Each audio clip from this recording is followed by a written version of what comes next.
They said Captain Emma Rodriguez was too dangerous to fly, that her aggressive tactics would get people killed.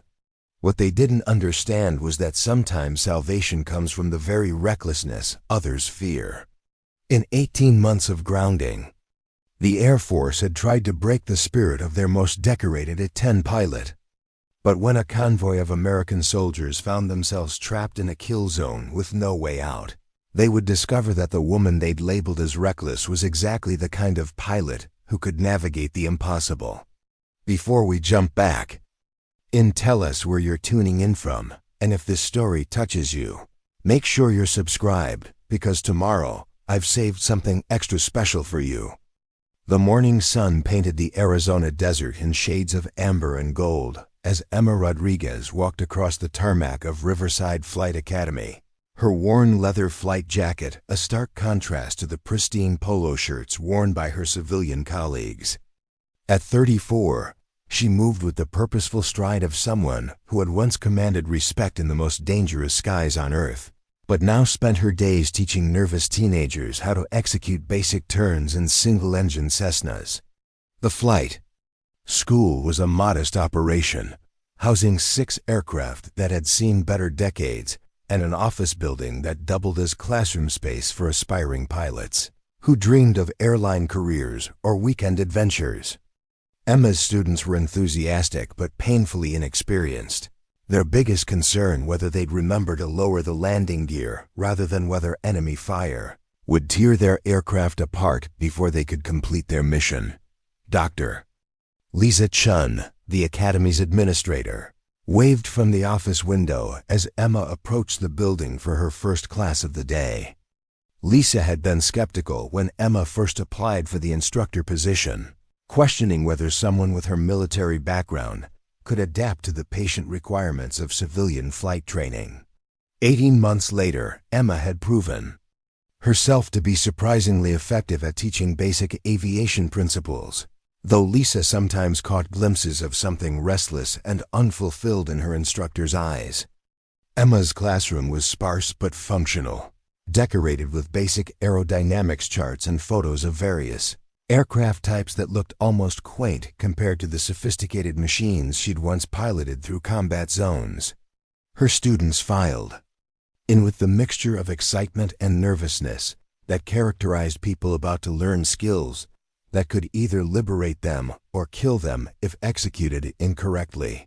Today's lesson focused on emergency procedures, the kind of theoretical knowledge that most civilian pilots hoped they'd never need to apply in real situations.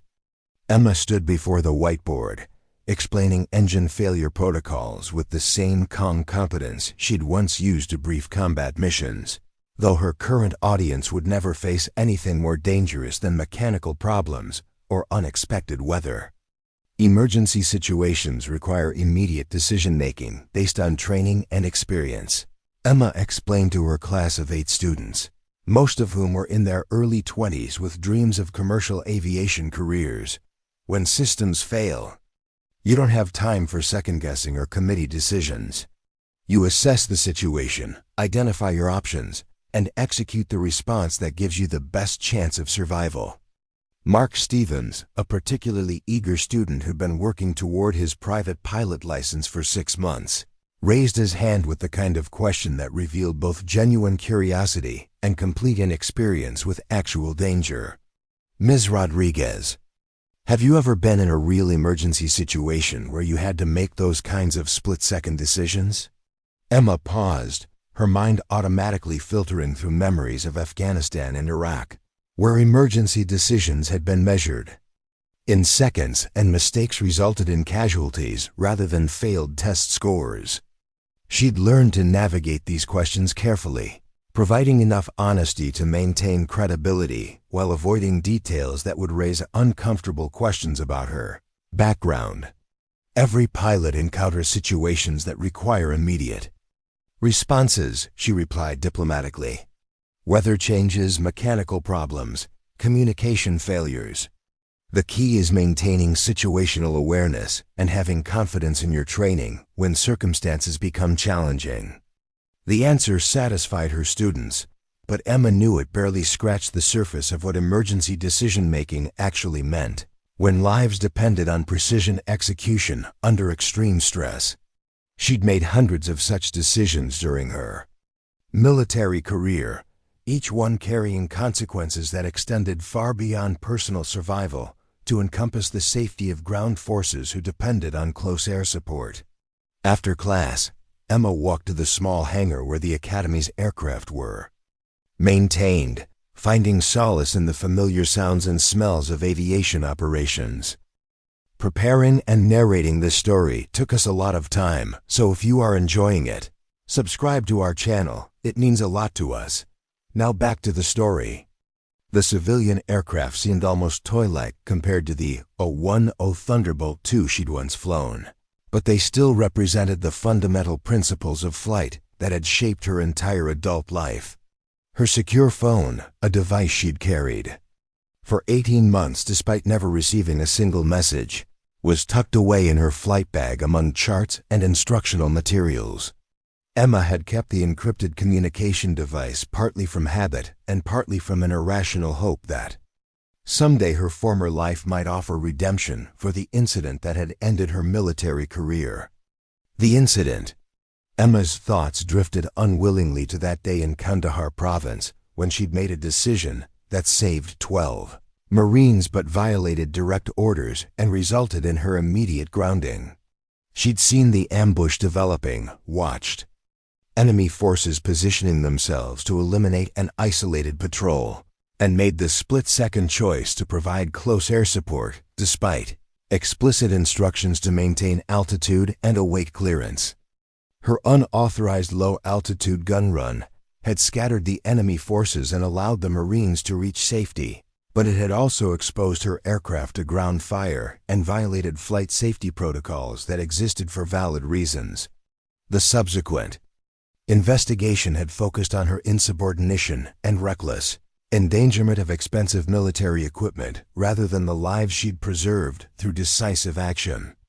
Emma's commanding officer, Colonel James Mitchell, had been forced to recommend her grounding despite privately acknowledging that her instincts had been correct and her execution flawless.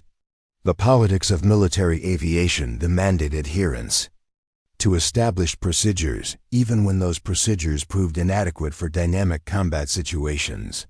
The months that followed had been filled with administrative reviews, psychological evaluations, and mandatory counseling sessions designed to address what military psychiatrists labeled as excessive risk-taking behavior and insufficient regard for authority structures.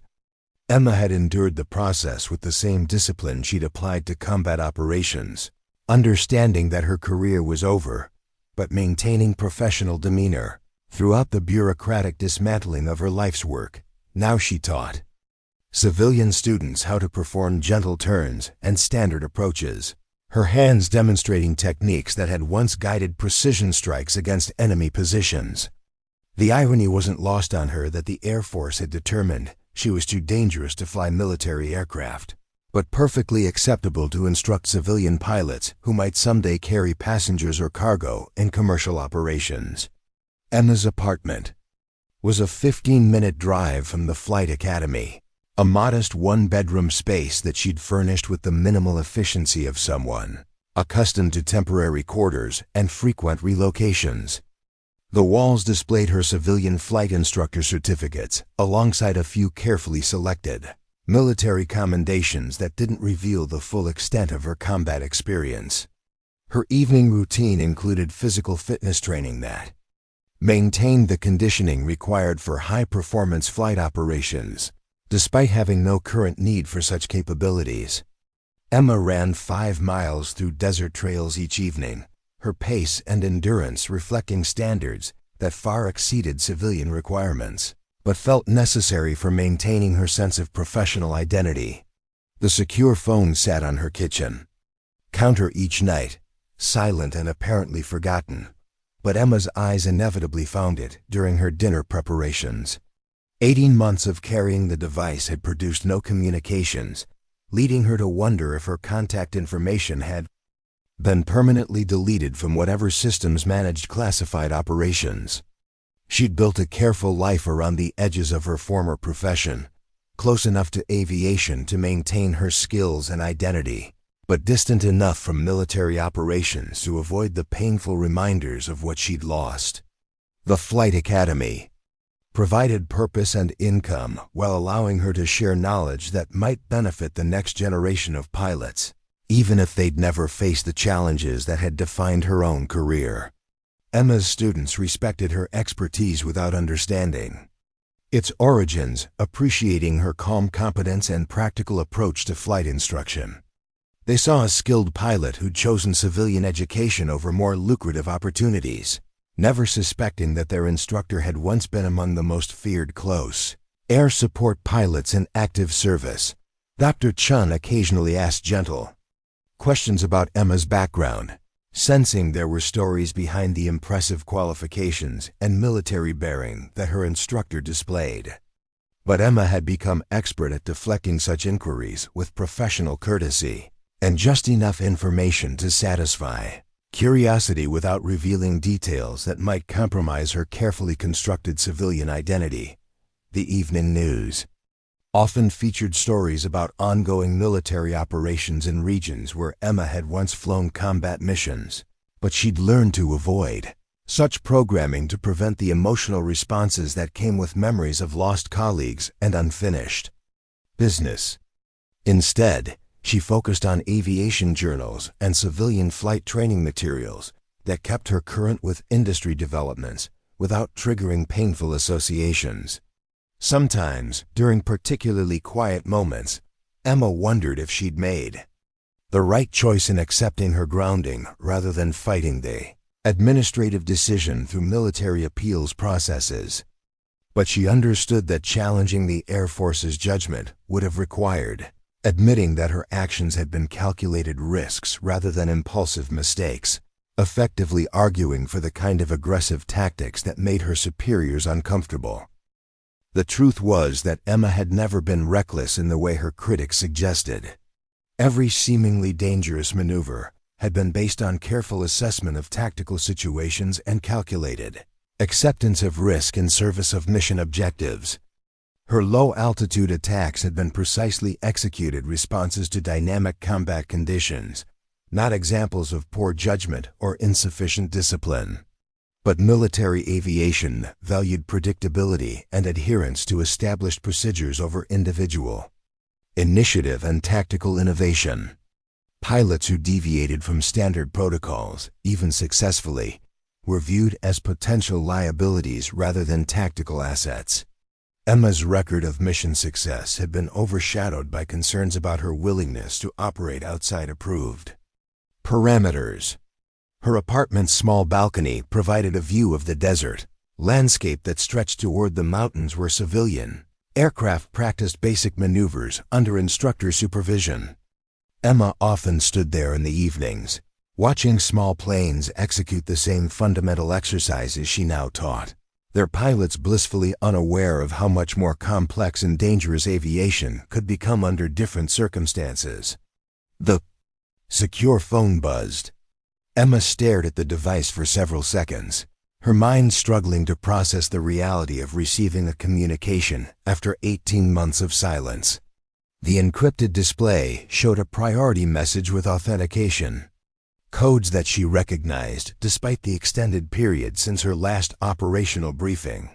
Priority Alpha. Asset activation required. National security implications. Immediate response requested. Authentication. Thunderbolt 77 Echo. The authentication code was valid, corresponding to protocols she'd memorized during her active service years. Someone with access to classified communication systems was requesting her immediate contact, suggesting that her former expertise might be needed despite her official grounding status. Emma's hands trembled slightly as she activated the secure communication protocol, a process that would make the device untraceable for the next 72 hours while establishing encrypted contact with whoever had authorized the message. She hadn't used these systems since her grounding, but the procedures remained vivid in her memory. The call connected immediately, as if someone had been waiting specifically for her response. Colonel James Mitchell's voice came through the encrypted channel with the same authoritative tone she remembered from countless mission briefings, though she could detect underlying stress that suggested urgent circumstances. "Emma, I need you to listen carefully without asking questions until I finish," Mitchell began, his words carrying the weight of someone delivering information that would change everything. "I know you've been grounded, and I know you've built a life outside military aviation. But we have a situation that requires your specific capabilities, and there's no time for normal channels or official authorization." Emma felt her civilian identity beginning to dissolve as familiar patterns of military thinking reasserted themselves.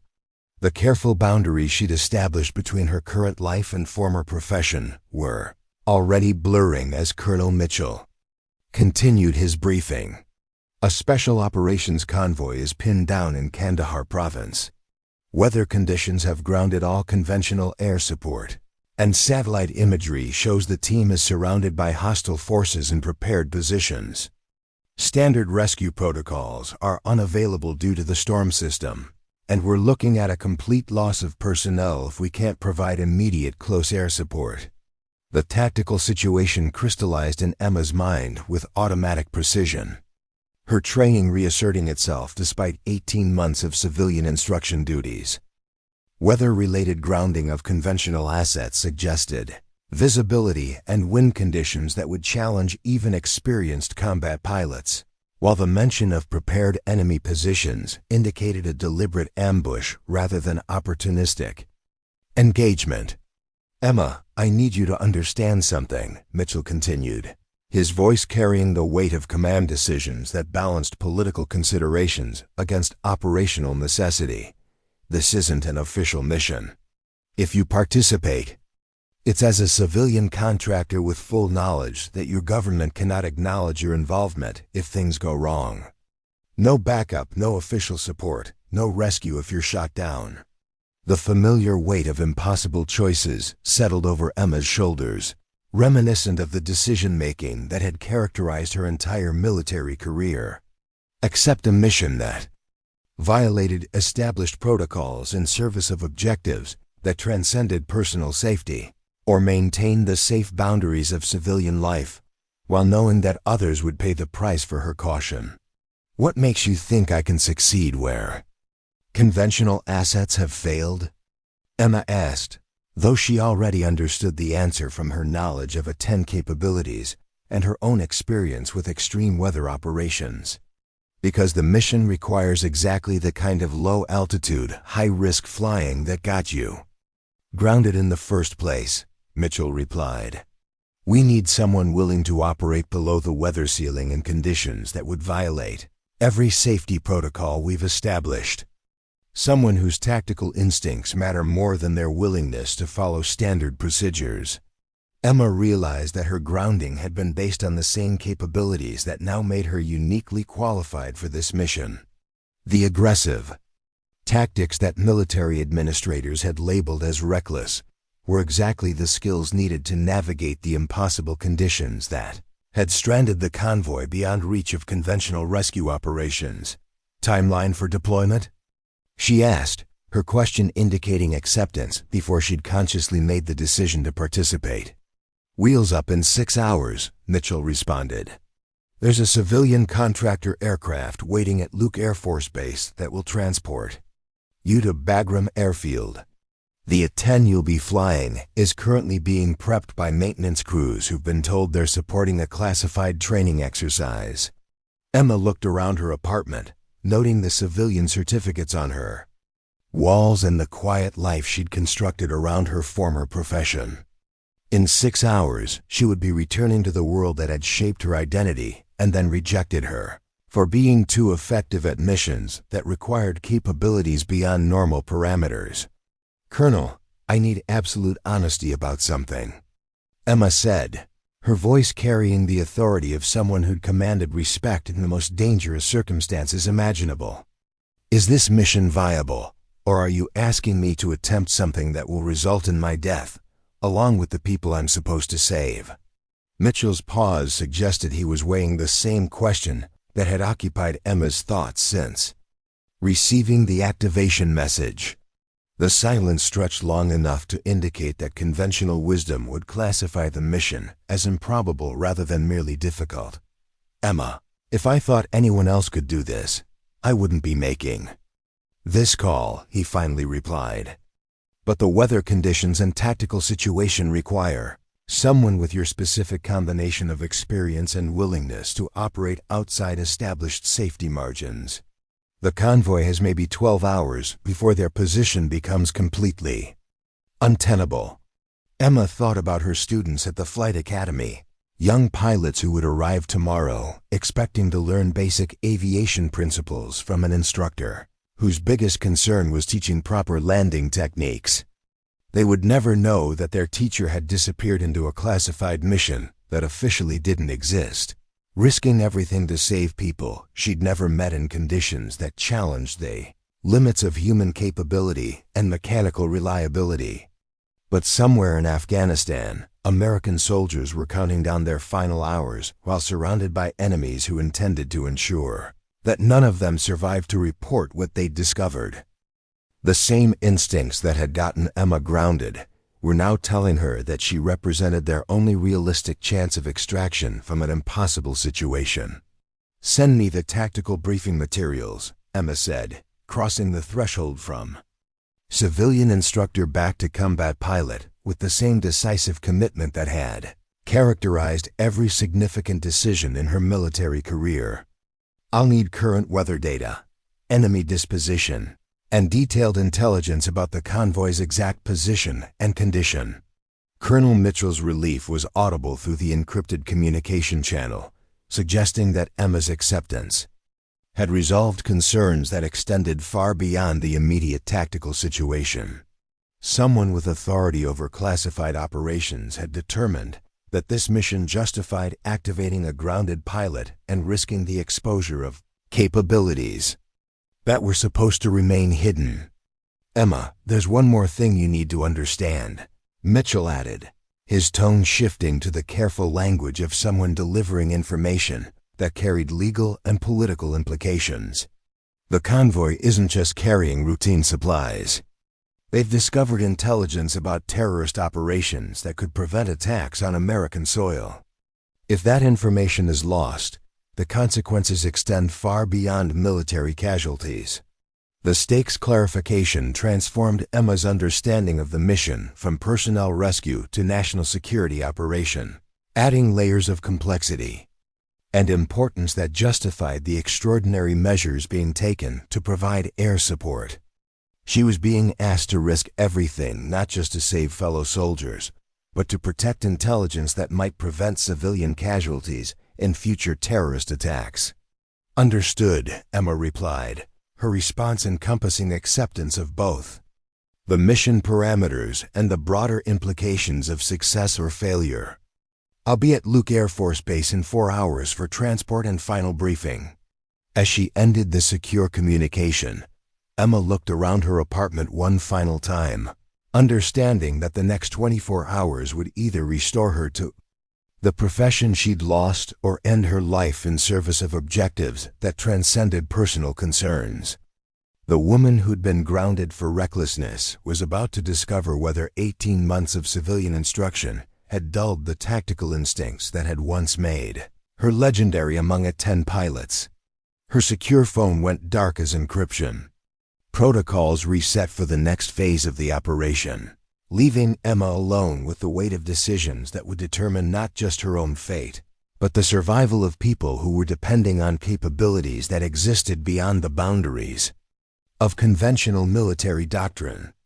The flight instructor was gone, replaced by the combat pilot whose aggressive tactics had been deemed too dangerous for continued service, but might prove essential for navigating the impossible conditions that awaited her return to the skies over Afghanistan. Luke Air Force Base buzzed with the controlled activity of night operations as Emma Rodriguez drove through the main gate, her civilian credentials somehow opening barriers that should have remained closed to someone with her grounded status. The base looked exactly as she remembered from her active duty years, But everything felt different from the perspective of someone who officially no longer belonged in this world of military precision and deadly purpose. The transportation aircraft waiting on the tarmac was a nondescript civilian contractor jet that could have been carrying corporate executives or government bureaucrats rather than a grounded pilot being recalled for an impossible mission. Emma, boarded with a single duffel bag containing personal equipment and the flight gear she'd maintained, despite having no official reason to keep it current. During the 14-hour flight to Bagram airfield, Emma studied tactical briefing materials that painted a grim picture of the situation awaiting her intervention. Staff Sergeant Ryan Cooper's convoy had been conducting routine supply runs when they discovered a cache of intelligence documents detailing planned terrorist attacks on American infrastructure. Their attempts to extract with the information had triggered a coordinated ambush that left them trapped in a narrow valley with no escape routes. The weather system covering the region was unlike anything Emma had encountered during her previous deployments. Satellite imagery showed a massive dust storm with winds exceeding 60 knots and visibility reduced to less than half a mile, conditions that made conventional flight operations impossible and ground-based rescue attempts suicidal. The convoy's position was surrounded by enemy forces who'd established killing fields that covered every possible approach route. Major Alex Thompson, the current A-10 squadron leader at Bagram, had refused to authorize conventional air support missions due to the extreme weather conditions and risk to additional personnel. His decision was tactically sound and consistent with established safety protocols, but it effectively condemned Cooper's team to capture or death unless someone was willing to attempt the kind of dangerous flying that military doctrine explicitly prohibited. Emma's mind worked through the tactical challenges as the transport aircraft carried her toward Afghanistan. The mission would require flying below the storm ceiling at altitudes that left no margin for error, navigating by instruments through visibility conditions that made visual reference impossible, and engaging enemy targets in close proximity to friendly forces without the precision guidance systems that modern combat operations depended upon. The A-10 Thunderbolt II she would be flying was specifically designed for close air support operations, but even its robust construction and redundant systems were not intended for the extreme conditions she would be facing. The aircraft's titanium cockpit tub could protect her from ground fire, but offered no defense against the catastrophic consequences of controlled flight into terrain that became inevitable when visibility dropped below minimum safe operating levels. Bagram Airfield appeared through the transport's windows as a sprawling complex of runways, hangars, and support facilities that had grown far beyond its original design during years of continuous military operations. Emma felt the familiar mixture of anticipation and dread that had characterized her arrival at forward operating bases throughout her career, knowing that the next few hours would determine whether her return to combat resulted in mission success or catastrophic failure. Colonel Mitchell was waiting at the aircraft when Emma disembarked, his expression showing the strain of someone managing operations that balanced political necessity against tactical reality. Behind him stood Major Thompson, whose obvious skepticism about the unauthorized mission was barely concealed beneath professional courtesy required when dealing with classified operations. The briefing room was stark and functional, its walls covered with maps and intelligence displays that showed the tactical situation in real-time detail. Emma studied the enemy positions surrounding Cooper's convoy, noting the professional competence of forces who'd executed a textbook ambush and maintained discipline during the extended siege that followed. Major Thompson conducted the tactical briefing with the careful precision of someone documenting decisions that might later be scrutinized by investigators seeking to assign responsibility for whatever outcomes resulted from this unprecedented mission. His analysis was thorough and professionally objective, though Emma could detect underlying resentment about being forced to support operations that violated every safety protocol he'd been trained to enforce. The convoy consisted of 4 vehicles, carrying 12 personnel, including Sergeant Maria Santos, a medic whose skills had kept wounded team members alive during 6 hours of intermittent enemy fire. Captain David Kim, the communications specialist, had maintained contact with headquarters despite equipment damage that limited their transmission capabilities to brief status updates every 30 minutes.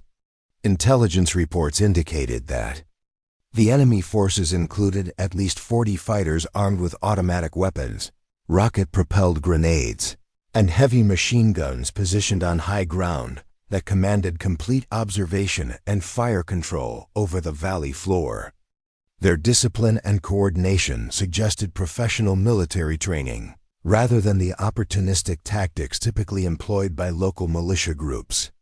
The weather system was expected to persist for at least 12 hours, with wind speeds and visibility conditions that would challenge even the most experienced pilots operating under ideal circumstances. Emma's mission window was compressed by the dual constraints of deteriorating weather and enemy reinforcements that were reportedly moving toward the ambush site to ensure complete elimination of the convoy. Major Thompson concluded his briefing by emphasizing the voluntary nature of Emma's participation and the complete absence of official support if her mission encountered difficulties. No search and rescue assets would be available if she was shot down, no medical evacuation if she was wounded, no diplomatic intervention if she was captured. Her success or failure would be entirely dependent on her individual capabilities and the mechanical reliability of her aircraft. Emma acknowledged these constraints with the same calm acceptance she demonstrated throughout her military career when facing missions that exceeded normal risk parameters. She'd learned long ago that combat operations frequently required accepting conditions that peacetime training deemed unacceptable, and that survival often depended on making decisions that prioritized mission success over personal safety. The A-10 assigned to her mission was aircraft number 790181, a veteran of multiple combat deployments whose maintenance records showed the kind of meticulous care that kept aging aircraft operational in hostile environments. Emma conducted her pre-flight inspection with the systematic thoroughness that had become automatic during years of flying combat missions where mechanical failure meant death or capture. The aircraft's GAU-8 Avenger cannon was loaded with high-explosive incendiary rounds, specifically selected for their effectiveness against personnel and light vehicles, while the wing pylons carried a mixture of rockets and bombs that could engage both point targets and area formations. Emma's loadout was configured for close air support rather than air-to-air combat, reflecting the tactical situation that required precision strikes against ground forces rather than aerial superiority operations. Master Sergeant Jennifer Walsh, the crew chief responsible for aircraft preparation, had 23 years of experience maintaining A-10s under combat conditions. Her assessment of the aircraft's readiness was delivered with the professional confidence of someone whose expertise had kept pilots alive through thousands of combat sorties, though she made no attempt to conceal her concerns about the mission parameters.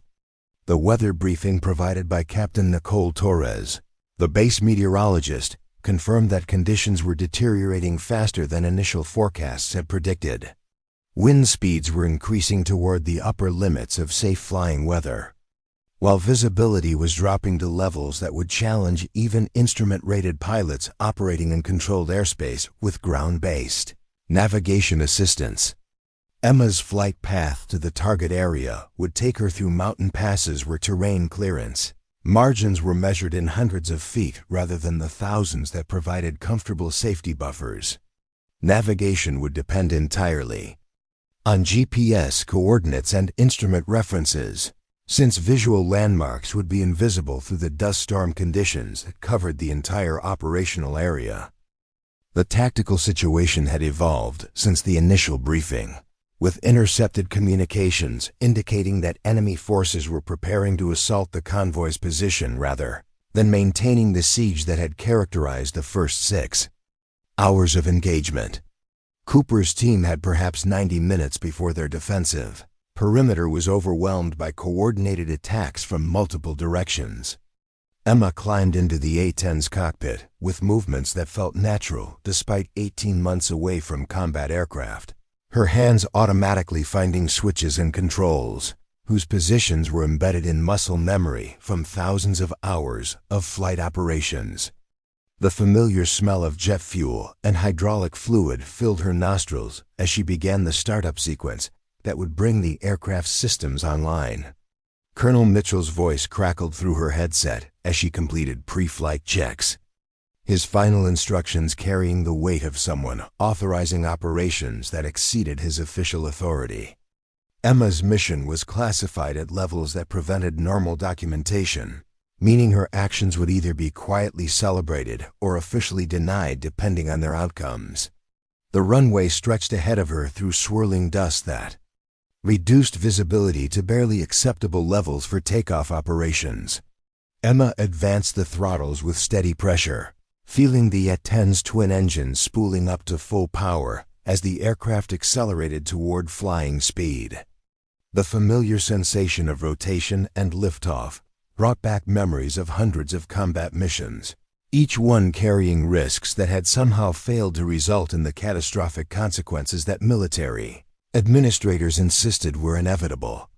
As Bagram Airfield disappeared behind her, Emma found herself alone in a cockpit that had once felt like home, but now represented her return to a profession that had rejected her for being too effective at missions that required capabilities beyond normal parameters.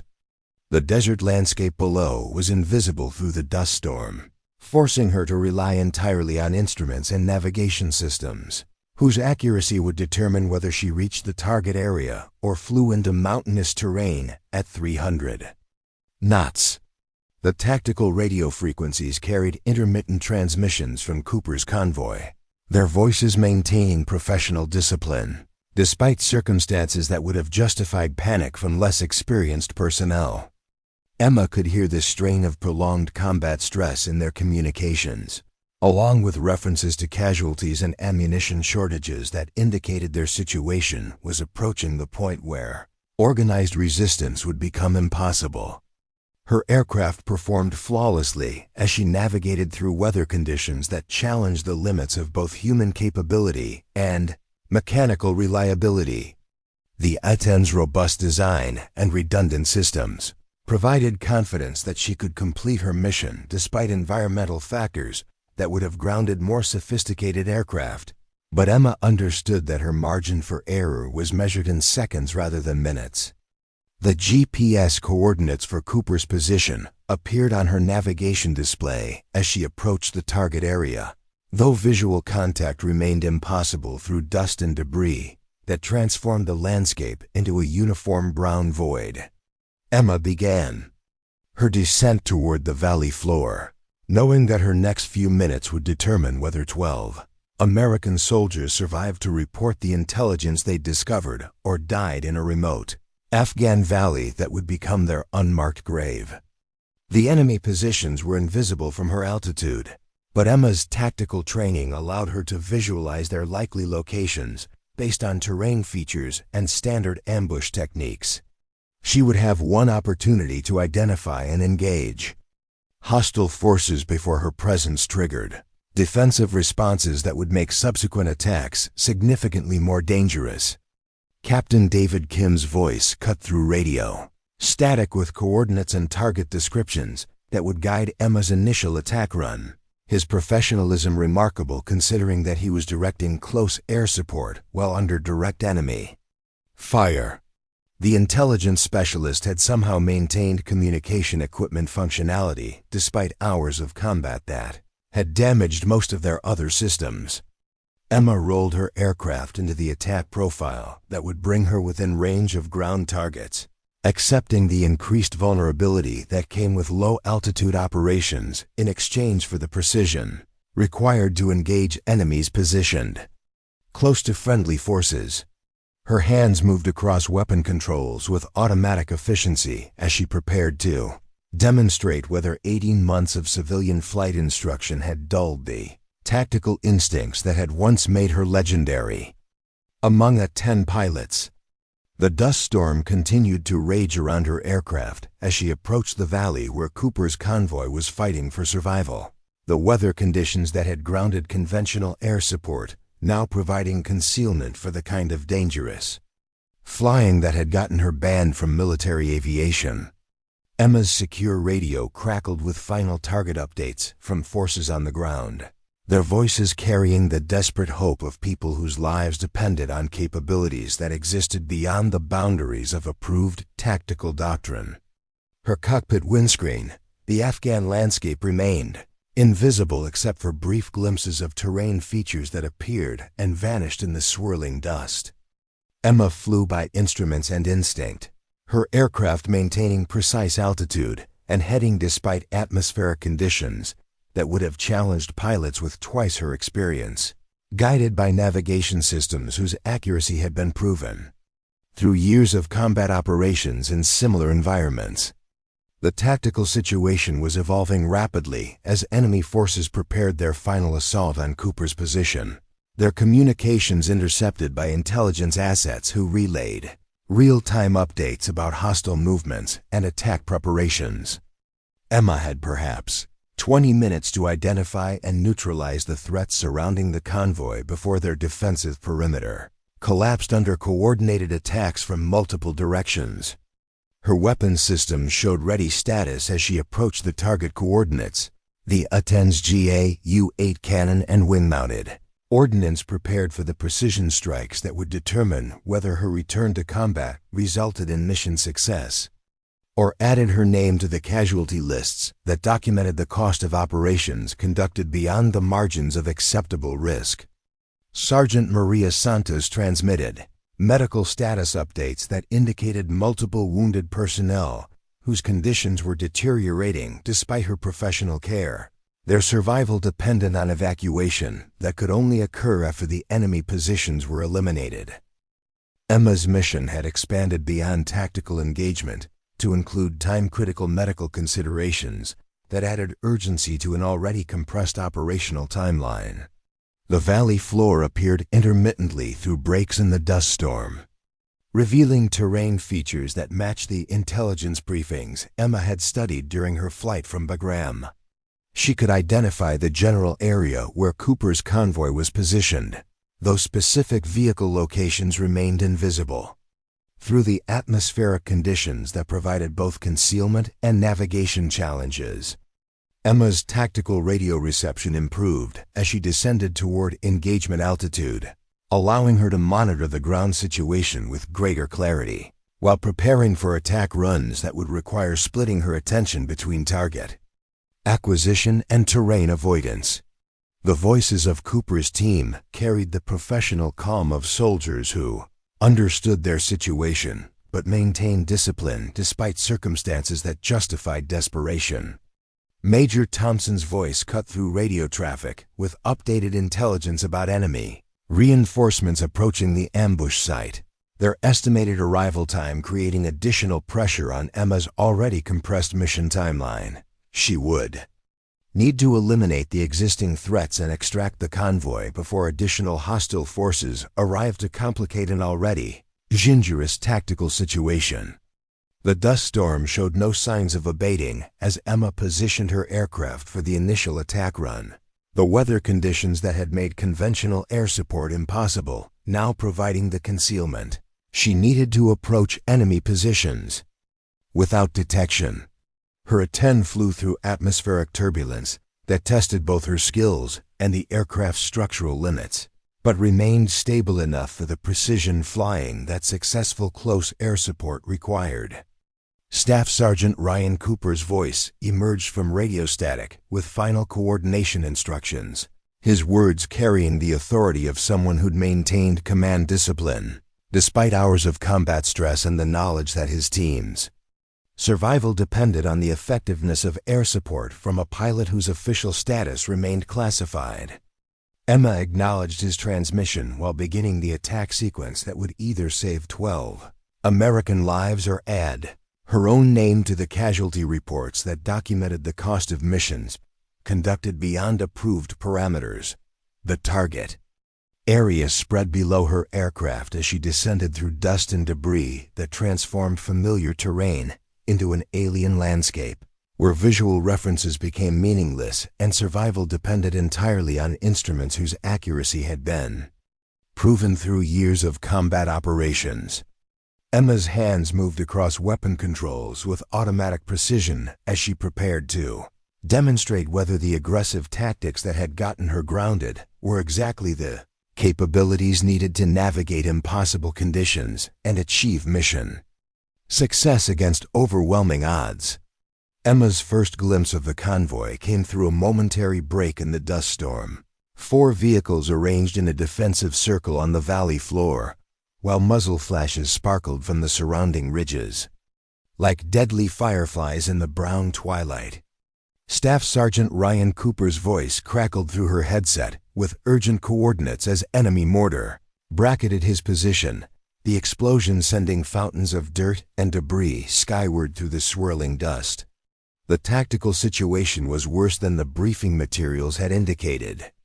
Enemy forces had established interlocking fields of fire from positions that commanded complete observation of the valley floor, their discipline and coordination suggesting months of preparation rather than an opportunistic ambush.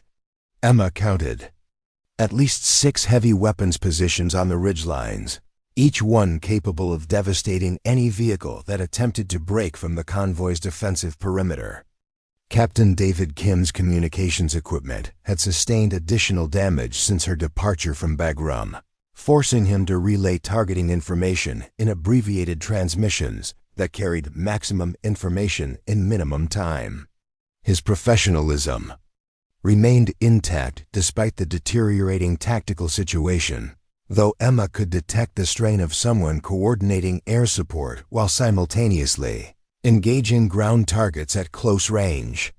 Emma rolled her A-10 into the first attack run with the fluid precision that had made her legendary among close air support pilots, descending through dust clouds that reduced visibility to mere hundreds of feet while maintaining perfect aircraft control.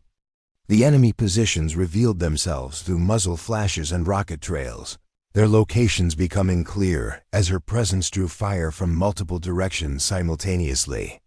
The GAU-8 cannon responded to her trigger pressure with the distinctive sound that had earned the A-10 its nickname, 30mm rounds chewing through enemy positions with devastating effectiveness. Emma's first burst eliminated a heavy machine gun crew that had been suppressing Cooper's convoy, the weapon falling silent as high explosive rounds shredded both equipment and operators with mechanical precision.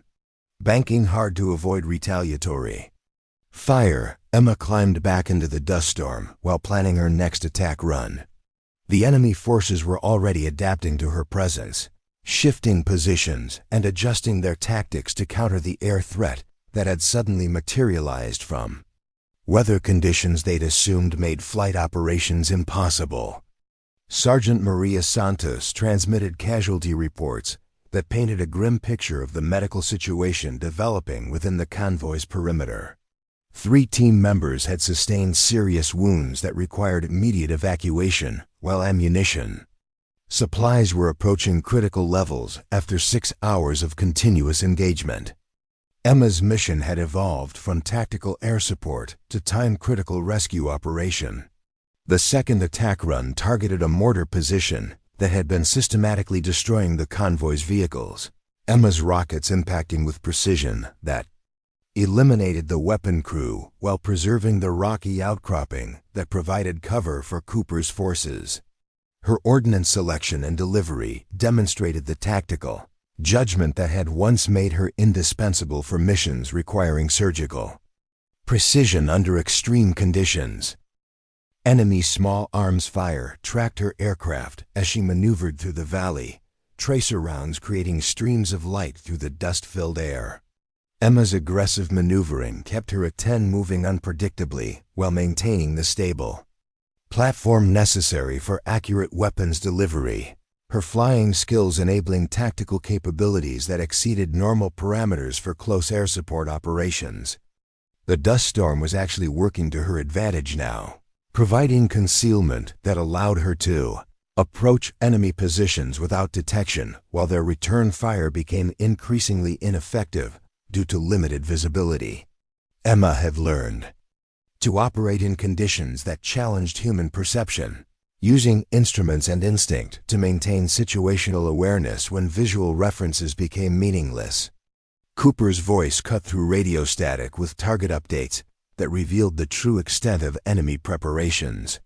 The ambush had been carefully planned to eliminate the convoy and recover the intelligence documents they'd discovered, with escape routes blocked and reinforcements positioned to prevent any possibility of successful extraction. Only Emma's unauthorized air support was preventing complete tactical disaster. The third attack run eliminated a rocket-propelled grenade team that had been targeting the convoy's remaining vehicles. Emma's cannon fire walking across their position with the methodical precision of someone who understood exactly how much destruction was required to neutralize specific threats. Her tactical experience allowed her to conserve ammunition while achieving maximum effectiveness against priority targets. Banking through atmospheric turbulence that would have challenged pilots operating under ideal conditions, Emma assessed the developing tactical situation while planning subsequent attacks. The enemy forces were professional and well-equipped, but they positioned themselves assuming that weather conditions would prevent air support. Her presence had disrupted their tactical assumptions and created opportunities for the convoy's extraction.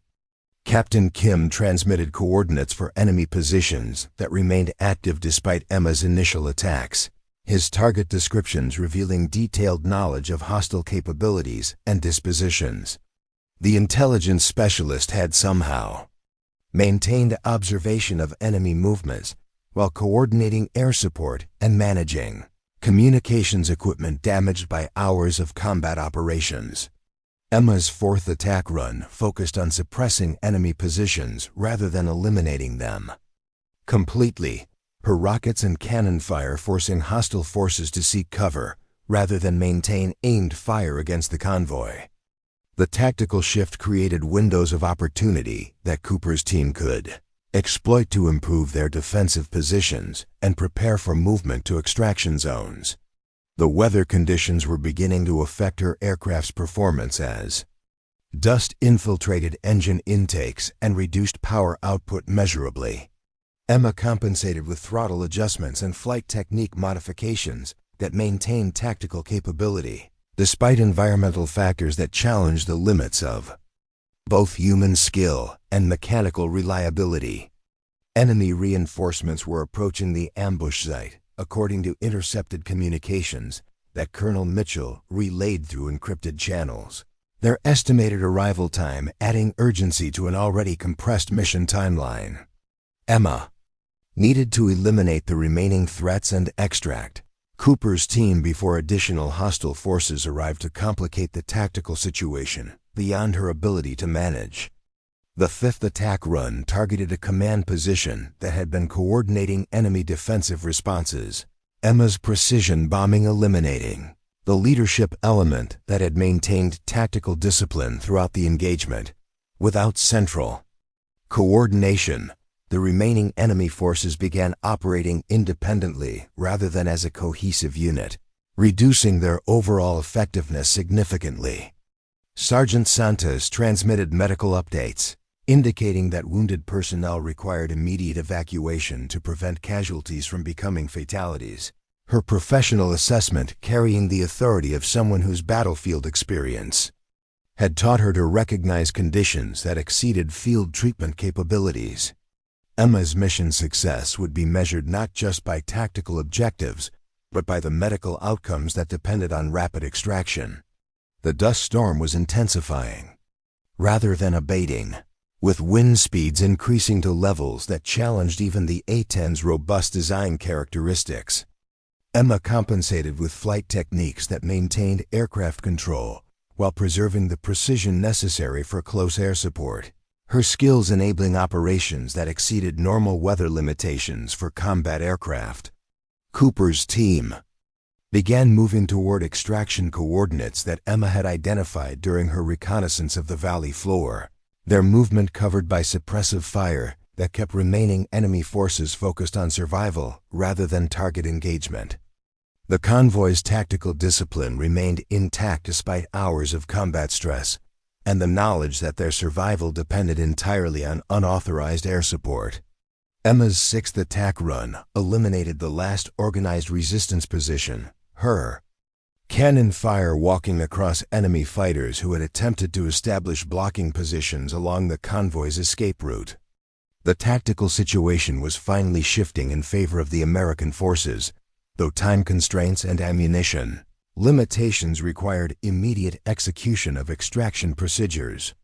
The A-10's fuel state was approaching minimum levels required for return flight to Bagram, forcing Emma to balance continued tactical support against the operational necessity of preserving sufficient reserves for safe return to base. Her calculations indicated perhaps 10 minutes of additional combat capability before fuel constraints would force mission termination regardless of ground situation developments. Captain Kim coordinated the convoy's movement with professional efficiency that reflected years of experience managing complex operations under extreme stress. His communications maintaining tactical discipline while accounting for wounded personnel whose conditions affected movement speed and vehicle requirements. Emma provided overwatch as the 4 vehicles began their escape from the valley that had nearly become their tomb. Enemy forces attempted one final coordinated attack as Cooper's convoy moved through the most vulnerable portion of their extraction route, but Emma's 7th attack run scattered the assault before it could develop into a serious threat. Her remaining ordnance was expended with surgical precision that neutralized specific threats while conserving ammunition for potential contingencies during the extraction phase. The convoy reached the rally point where helicopter extraction was scheduled to occur, though atmospheric conditions remained marginal for rotary wing operations. Emma established offensive patrol patterns around the landing zone while monitoring radio frequencies for updates about inbound medical evacuation assets that would complete the rescue operation. Master Sergeant Jennifer Walsh's voice crackled through secure communications with mechanical status updates about Emma's aircraft, the crew chief's assessment indicating that dust infiltration had affected multiple systems but not compromised flight safety for return operations. The A-10's legendary durability was being tested by environmental conditions that exceeded design specifications, yet the aircraft continued performing its mission with characteristic reliability. Emma's fuel warning lights illuminated as she maintained overwatch of the extraction zone, her calculations indicating barely sufficient reserves for return flight to Bagram if departure occurred within the next few minutes. The tactical situation required balancing continued support for ground forces against operational necessities that could result in fuel exhaustion over hostile territory. Medical evacuation helicopters appeared through the dust storm with navigation precision that reflected exceptional piloting skills and sophisticated instrument systems. Their arrival at the landing zone coordinated with Emma's defensive patrol pattern to minimize exposure to potential ground fire. The rotary wing crews were accepting the same weather-related risks that had characterized her entire mission. Sergeant Santa supervised casualty loading procedures with medical expertise that ensured wounded personnel received appropriate care during transport to advanced treatment facilities.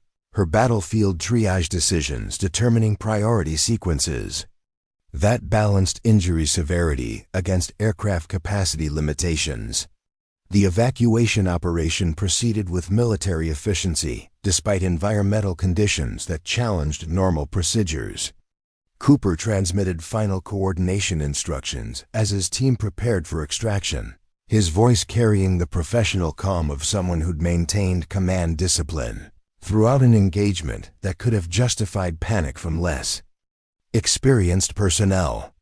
The convoy leader's tactical decisions had preserved his team's cohesion and fighting capability during hours of combat that tested the limits of human endurance.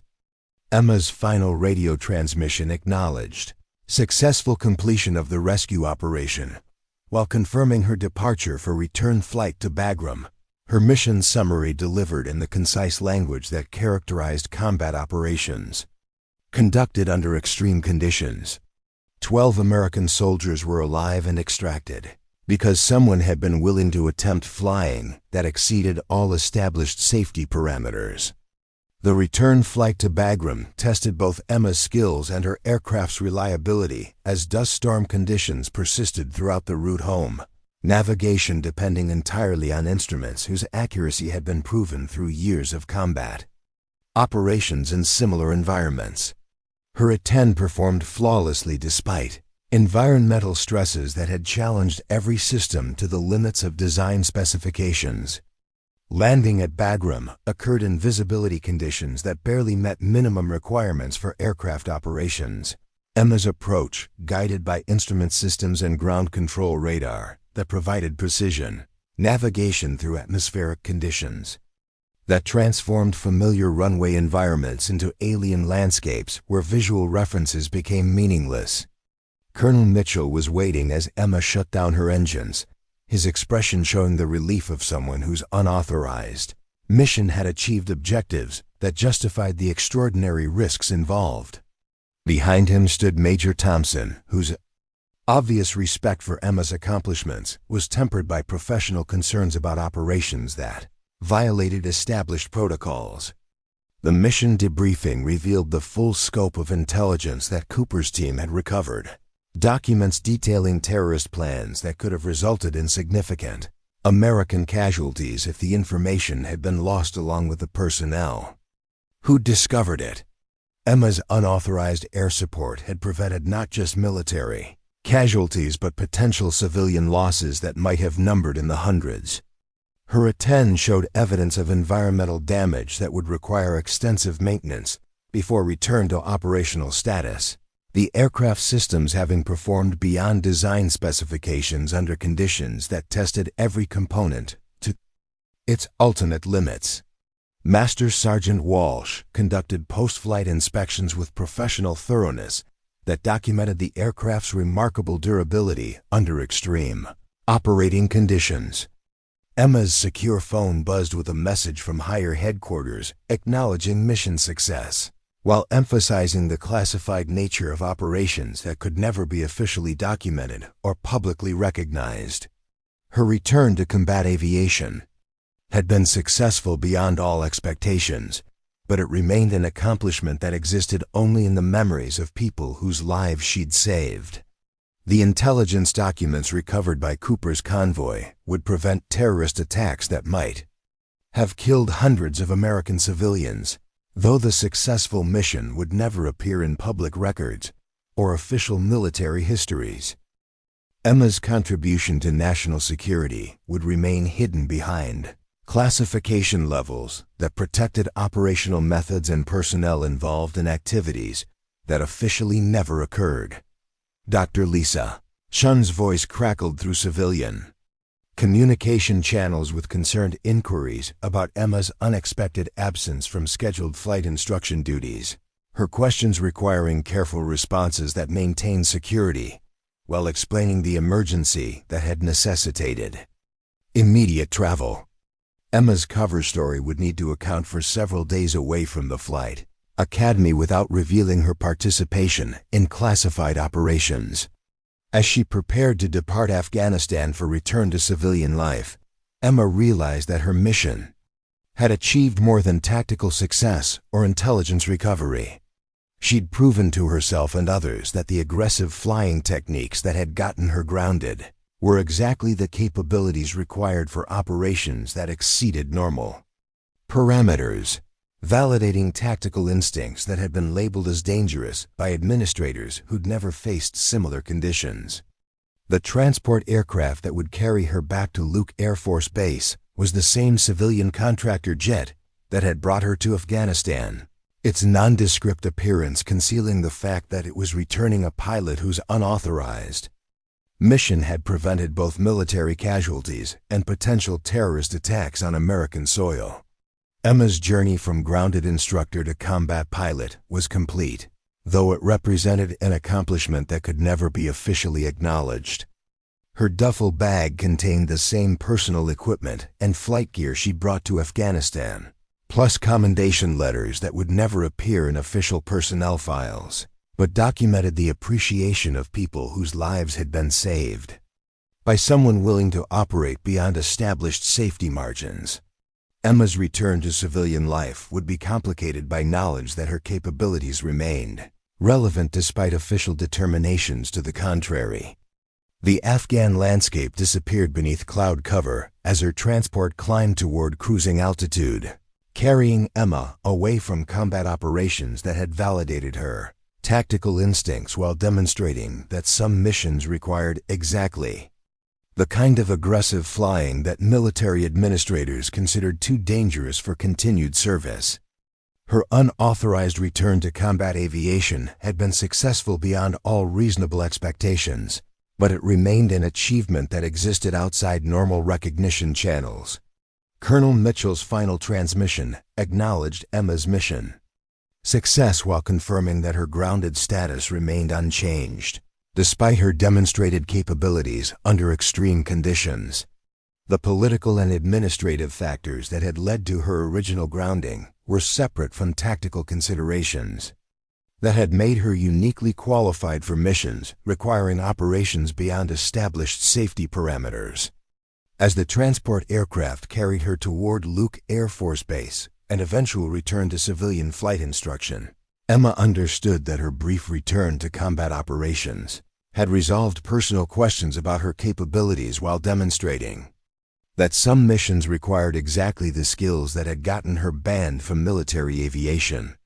The woman who'd been labeled as too reckless to fly had just completed one of the most successful rescue operations in recent memory, though it would remain forever classified beyond public recognition or official acknowledgement. The desert sunrise painted the Arizona sky in shades of copper and gold as Emma Rodriguez stood before her advanced aviation theory class 3 weeks after her return from Afghanistan, explaining emergency procedures to students who had no idea. Their instructor had recently executed the most dangerous close air support mission of her career. Her voice carried the same calm authority it always had, but there was something different in her demeanor that her more perceptive students noticed. Without being able to identify, Marcus Henderson, a 22-year-old aspiring commercial pilot, raised his hand with the kind of question that revealed both genuine curiosity and the confidence that came from weeks of successful flight training. Ms. Rodriguez, when you're dealing with extreme weather conditions, how do you maintain situational awareness when visual references become unreliable? Emma paused for a moment, her mind automatically filtering through memories of flying through dust storms where visibility had been measured in feet rather than miles, where instrument navigation had been the difference between mission success and controlled flight into terrain. She'd learned to answer such questions carefully, providing practical knowledge, while avoiding details that might raise uncomfortable questions about the source of her experience. Instrument proficiency becomes absolutely critical, she replied. Moving to the whiteboard to diagram the relationship between various navigation systems and backup procedures. When weather degrades visual conditions, pilots must transition completely to instrument references, while maintaining awareness of terrain and obstacles that might not appear on standard navigation displays. The explanation satisfied her students. While barely touching the surface of what instrument flying actually meant, when conducted under combat conditions with enemy forces attempting to shoot down your aircraft, Emma had learned to compartmentalize her experiences, sharing general principles while keeping the specific applications that had nearly cost her life locked away behind security classifications and personal boundaries. After class, Emma walked to her small office where she found Dr. Lisa, Chun waiting with an expression that suggested concerns beyond routine administrative matters. The Flight Academy's administrator had been asking increasingly pointed questions about Emma's recent absence and the subtle changes in her teaching approach that followed her return from what she'd described as a family emergency requiring immediate travel. "Emma, I need to discuss something with you, Doctor," Chun began, closing the office door behind her with the careful deliberation of someone preparing to address sensitive topics. "I've received some inquiries about your background that I'm having difficulty responding to appropriately." Emma felt the familiar tension that came with security-related complications, the automatic assessment of potential exposure risks that had become second nature during her years of classified operations. Her cover story about family emergencies had apparently raised questions from sources with sufficient resources to conduct background investigations beyond normal civilian capabilities. "What kind of inquiries?" Emma asked, her tone maintaining professional neutrality while her mind began calculating potential responses to various disclosure scenarios. "Federal Aviation Administration investigators were here yesterday asking questions about your qualifications and experience," Dr. Chun replied, her voice carrying the confusion of someone trying to understand why civilian flight instructors would attract attention from federal authorities. "They seemed particularly interested in your military service record and any recent travel you might have undertaken." The mention of FAA investigators sent warning signals through Emma's consciousness, suggesting that her unauthorized mission had generated administrative attention despite Colonel Mitchell's assurances that the operation would remain completely classified. Someone with official authority was asking questions that could potentially expose her participation in combat operations that officially never occurred. "Did they indicate what prompted their investigation?"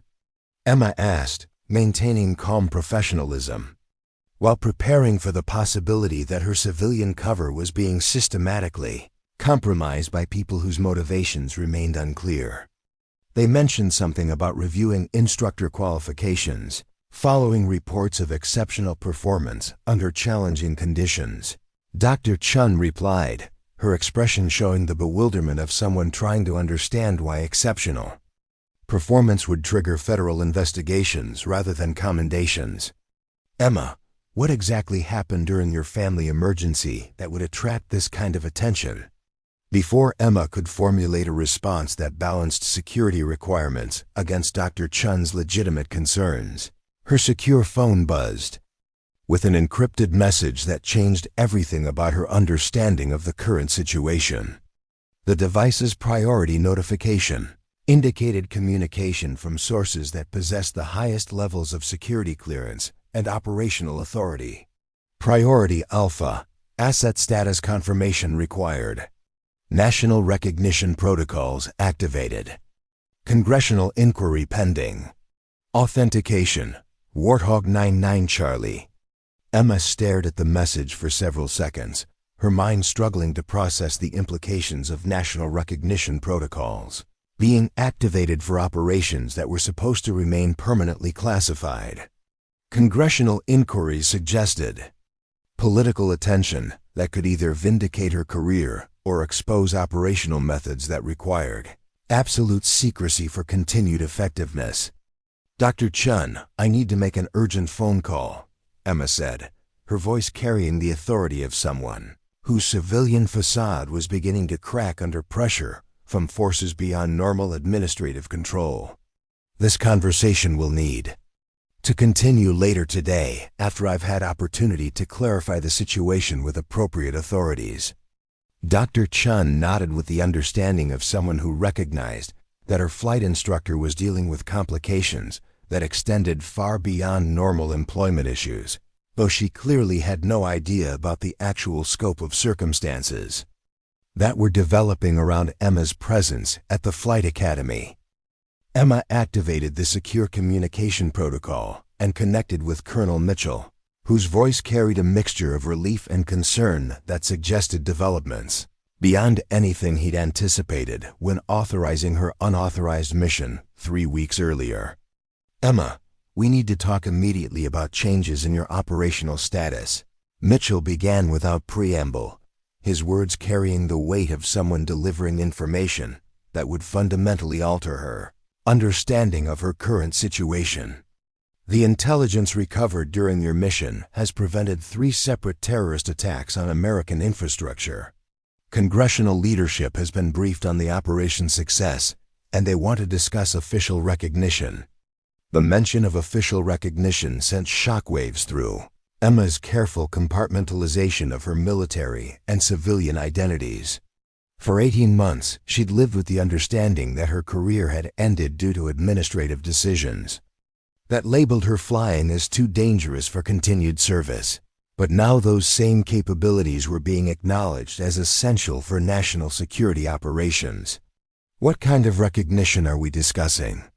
Emma asked, her question encompassing both personal vindication and the potential exposure of operational methods that required secrecy for continued effectiveness. Complete reinstatement to active duty with promotion to major and assignment to a special operations squadron that conducts missions requiring your specific capabilities, Mitchell replied, his voice carrying the satisfaction of someone whose judgment about personnel had been validated by operational success. The Secretary of Defense wants to personally thank you for preventing casualties that could have numbered in the thousands. Emma realized that her unauthorized mission had achieved more than tactical success or intelligence recovery. The operation had demonstrated that certain types of missions required exactly the aggressive flying techniques that conventional military doctrine considered too dangerous, validating approaches that had been dismissed by administrators who'd never faced similar operational requirements. Colonel, what about the security implications of official recognition? Emma asked, her concern focusing on the exposure of methods and capabilities that enemies could potentially counter if their details became public knowledge. All recognition will occur through classified channels that protect operational security. While acknowledging your contributions to national defense, Mitchell assured her, your civilian cover will be maintained for operational purposes, but your military status will be restored with full benefits and acknowledgement of your service. Record. Dr. Chun knocked on Emma's office door with the tentative politeness of someone trying to determine whether it was appropriate to interrupt what appeared to be an increasingly intense phone conversation. Emma gestured for her to enter while continuing her discussion with Colonel Mitchell about the implications of returning to active duty status.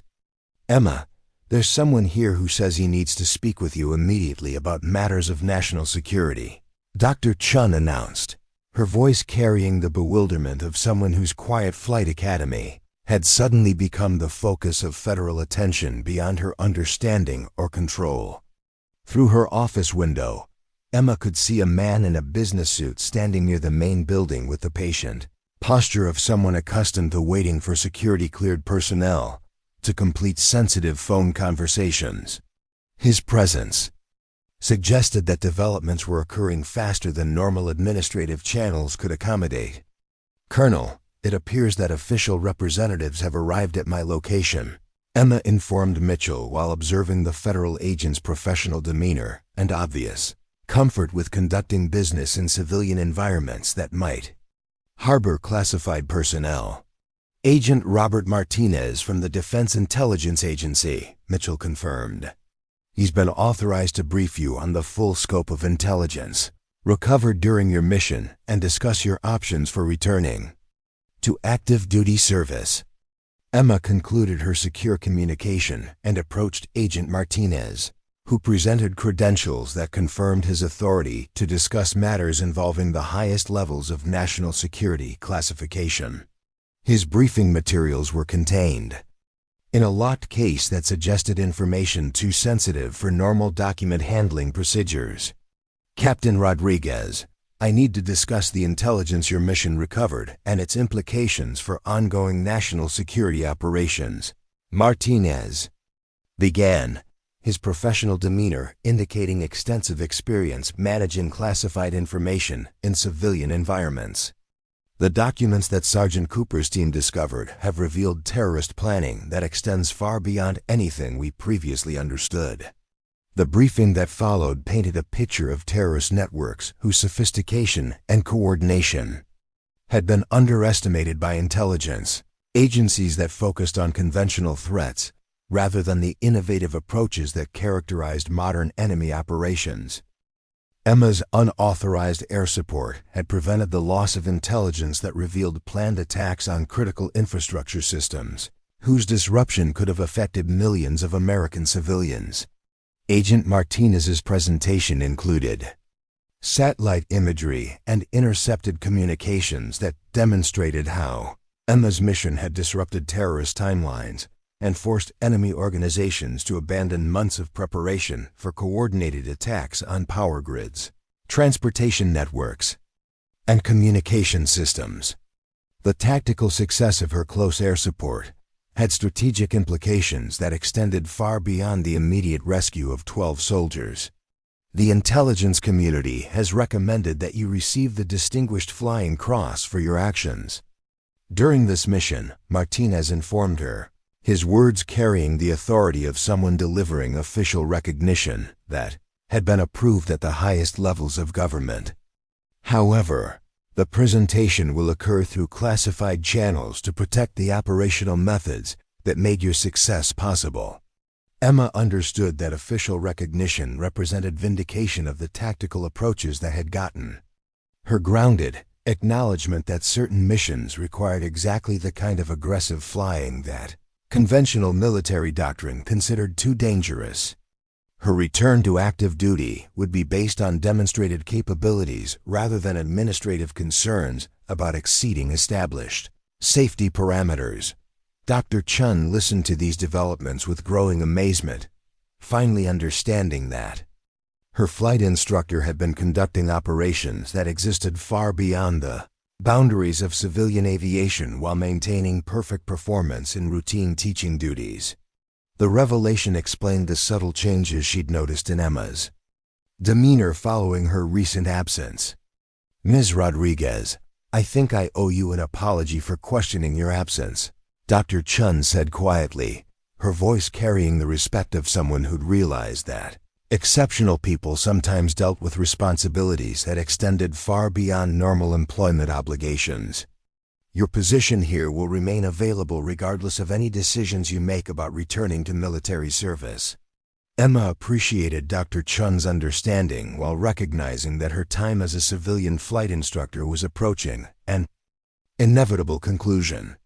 The unauthorized mission had proven that her capabilities remained essential for national security operations that required flying beyond conventional limitations, making her return to active duty almost unavoidable despite her initial reluctance to resume military service.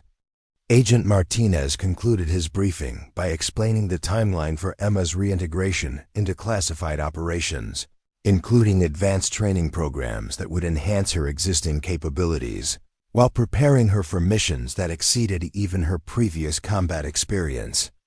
The Special Operations Squadron that would become her new assignment conducted operations in conditions that challenged the limits of both human skill and aircraft performance. Her secure phone buzzed with a final message from Colonel Mitchell, containing orders that would officially restore her to active duty status while maintaining the civilian cover that had proven effective for operational purposes. Emma's dual identity would be preserved for missions requiring personnel who could operate in both military and civilian environments without attracting undue attention. "Captain Rodriguez, your country needs pilots who can accomplish missions that others consider impossible," Martinez concluded, his words echoing the recognition Emma had sought throughout her military career.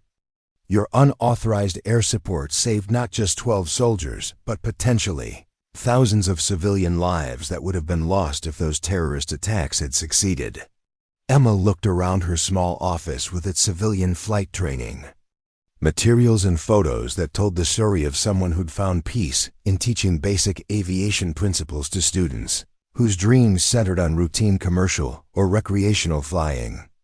In a few hours, She would be returning to a world where aviation meant precision strikes under combat conditions and survival, depended on tactical decisions made in seconds rather than minutes. Dr. Chun shook Emma's hand with the firm grip of someone who'd learned to respect capabilities that extended far beyond normal professional requirements, her expression showing pride in having worked alongside someone whose contributions to national security had been acknowledged at the highest levels of government.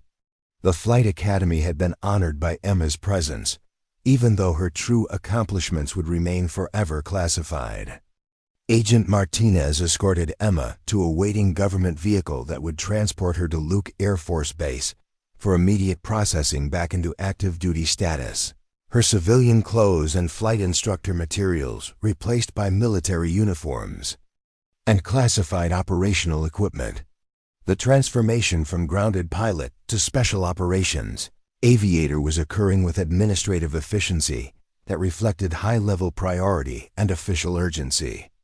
As they drove away from Riverside Flight Academy, Emma reflected on the journey that had taken her from decorated combat pilot to grounded instructor to vindicated special operations aviator, whose capabilities had been proven essential for missions that exceeded conventional limitations. Her aggressive flying techniques had been transformed from liability to critical asset through operational success that demonstrated their value under extreme conditions. The Arizona desert stretched toward distant mountains where civilian aircraft practiced basic maneuvers under instructor supervision, their pilots pursuing dreams that centered on routine operations rather than combat missions, requiring precision flying under hostile fire. Emma had learned to appreciate both worlds, understanding that each served essential purposes in the broader context of aviation's contributions to human achievement and national security. Her secure phone displayed final orders that would guide her transition back to active duty service, including assignment to Squadron 77, a special operations unit that conducted missions requiring capabilities beyond normal military aviation parameters. Emma's recklessness had been officially redefined as tactical innovation essential for operations that challenged conventional approaches to combat flying. Luke Air Force Base appeared ahead through the desert heat haze, its runways and hangars representing Emma's return to a profession that had finally acknowledged her contributions to national security while validating approaches that had once been dismissed as too dangerous for continued service. The woman who'd been grounded for aggressive tactics was being welcomed back as exactly the kind of pilot needed for missions that required flying beyond established safety margins.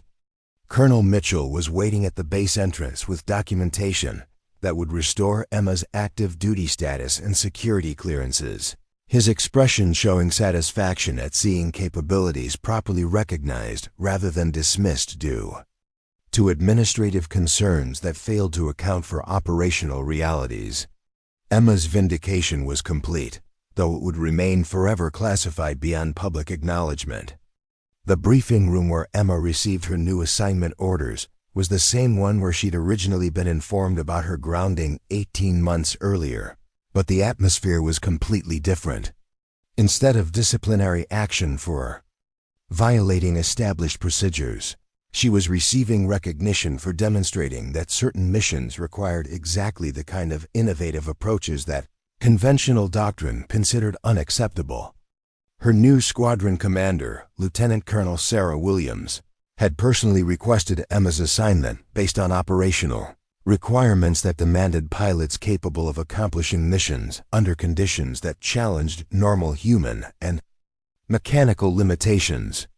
The unit's classified mission profile required personnel whose capabilities had been proven through actual combat experience rather than theoretical training programs.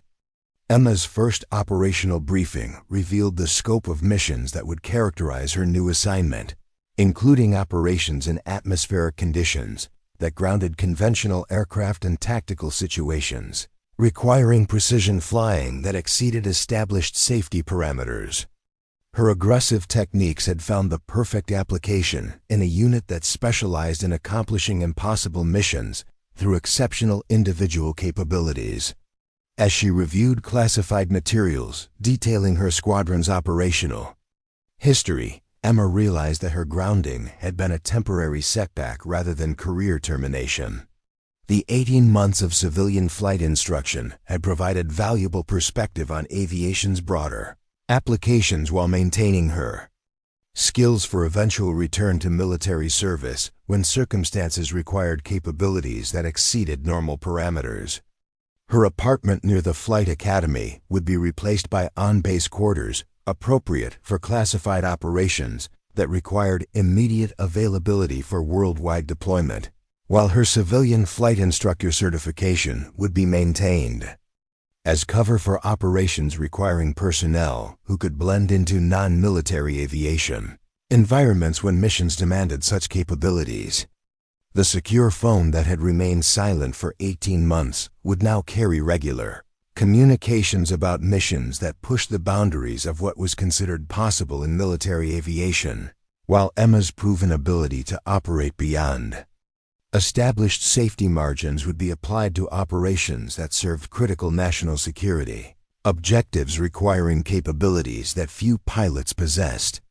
3 months later, Emma stood before a new class of military pilots at a classified training facility, explaining advanced combat techniques to aviators, whose assignments would require them to operate under conditions that challenged conventional approaches to military aviation.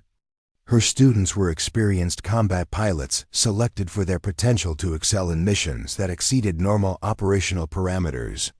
The woman who'd been dismissed as too reckless to fly was now training the next generation of special operations pilots whose missions would require exactly the kind of aggressive flying that had gotten her grounded. Emma's vindication was complete, though it existed in a world where achievements remained forever classified and recognition came through operational success rather than public acknowledgement. Her teaching now focused on combat applications rather than civilian flight principles, but the fundamental satisfaction of sharing knowledge with people who could benefit from her experience remained unchanged. Emma had found her place in military aviation's most demanding roles, where her capabilities were not just accepted, but essential for mission success under impossible conditions. The secure phone that had carried her return to combat operations now transmitted regular updates about missions that validated her approach to flying, while her squadron's success rate in completing impossible assignments demonstrated that aggressive tactics produced results that conventional approaches could not achieve. Emma Rodriguez had proven that sometimes salvation came from exactly the kind of recklessness that others feared. Up next, you've got 2 more standout stories right on your screen. If this one hit the mark, you won't want to pass these up. Just click and check them out.